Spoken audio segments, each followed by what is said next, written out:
Hello. It's time for a mid-year book freakout. Except I'm not really freaking out. It's it's actually been actually it's been too hot to freak out, to be honest, lately. But yes, this is a chance to kind of look back on my year and say, hey, what have I read? What have I read? I read sort of 36-ish, something like that, books, which for some would be a lot, and for this neck of the book tube would be nothing at all. But let's get into these questions. Number one, what's the best book you've read so far in 2021? That would be Don Quixote by Cervantes. Yeah, that's probably there's no particular contest there. Number two, the best sequel you've read so far in 2021.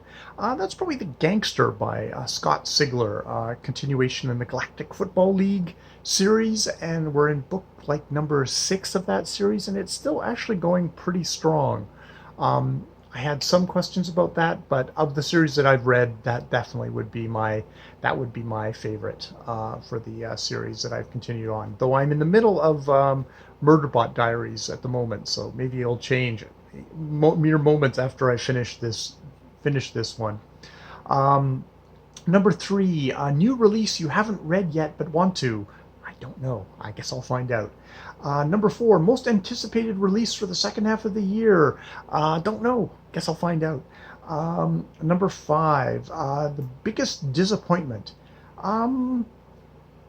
Probably There by Tommy Orange.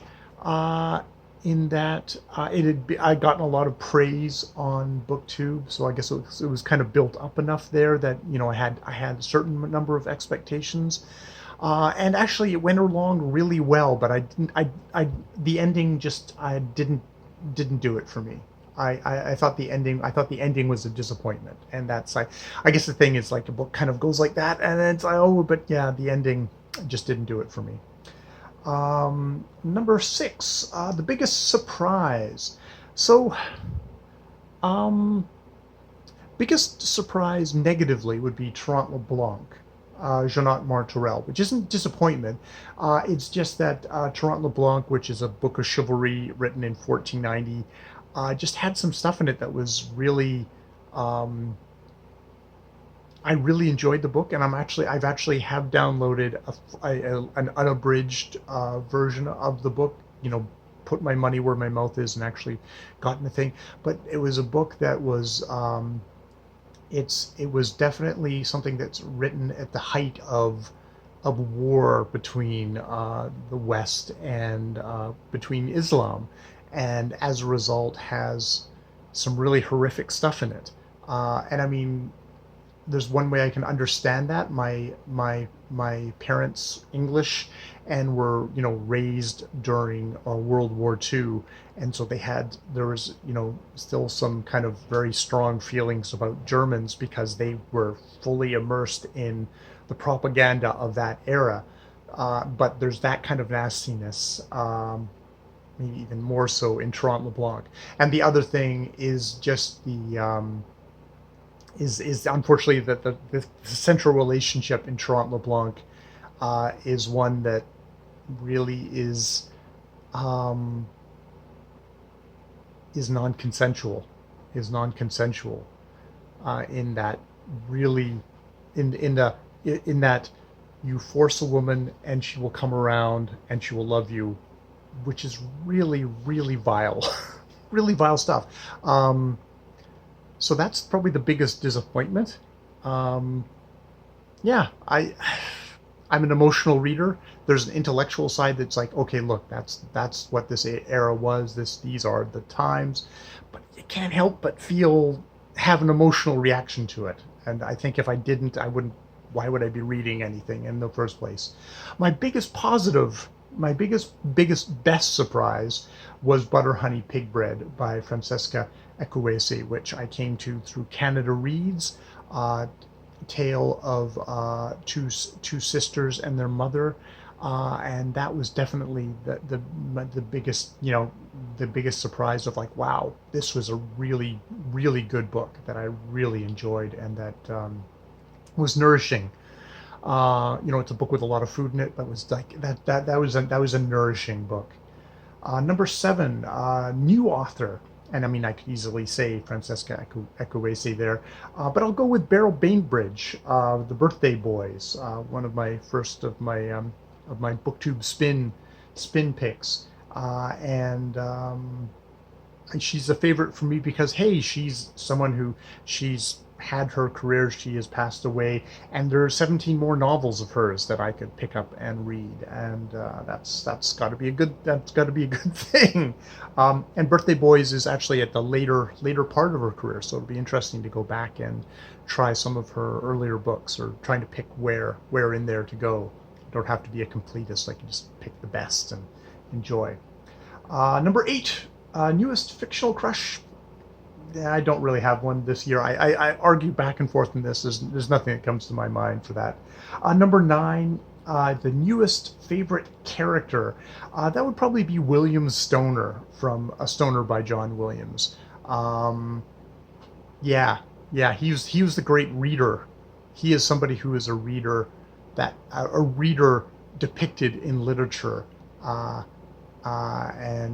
yeah, really, yeah, that would be. Even though that novel is, I'm still running over that novel in my head, and there's problems I have, but that William Stoner is definitely, I think, my newest favorite character.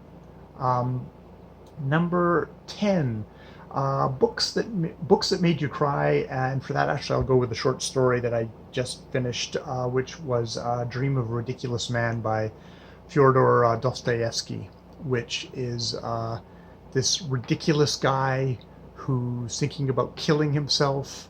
He there's a like a, he runs across a little girl who's like begging for him to come and help her mother, and he just shoves her away because he doesn't want to, because he knows if he cares enough about that, he won't go home and kill himself. And so he does. He just drives her off, and she has to go off to someone else. And he goes home, and he has a dream, about going to an alternate Earth that is an Earth that's not fallen. It's very much kind of a religious allegory, but of people who are live in ecstatic love, and yeah, I think that's a story that made it's not made me cry. That's the story that touched me the most. That comes to mind when I'm thinking about that. Number 11, book that made you happy. Uh, a lot of books make me happy. Detransition Baby by Tori Peters. Just a very kind of talky, kind of very kind of um, working things out kind of a book, but working things out about the idea of you know how we act in the world, how the possibilities for people in the world. That made me happy. And yes, Butter Honey Pig Bread by Francesca Ekwesi definitely very much made me happy. Made me. It's like it's books that can have happy endings that are like, this makes sense. Um, that makes me very happy. That's a possibility out there, that there can be happy endings. Number 12, most beautiful book you've bought this year or received. I haven't bought any physical books this year. I haven't been to an actual physical bookstore. I might actually get to a physical bookstore today. I don't know. I'll see. Um, but all my books have been like ebooks or audiobooks and stuff like that. I mean, I guess Don Quixote, that copy of Don Quixote I have, and I bought that years ago. Um, Number 11, what books do you need to read by the end of the year? I don't need to read any books by the end of the year, but I'm obsessively going to pick up a book after the next book, after the next book, after the next book. I have to. I just have to. Yeah, yeah, yeah. I mean, yeah, that's it. I'm a reader, and you just I don't have to read anything, but I'm going to read. I'm going to read.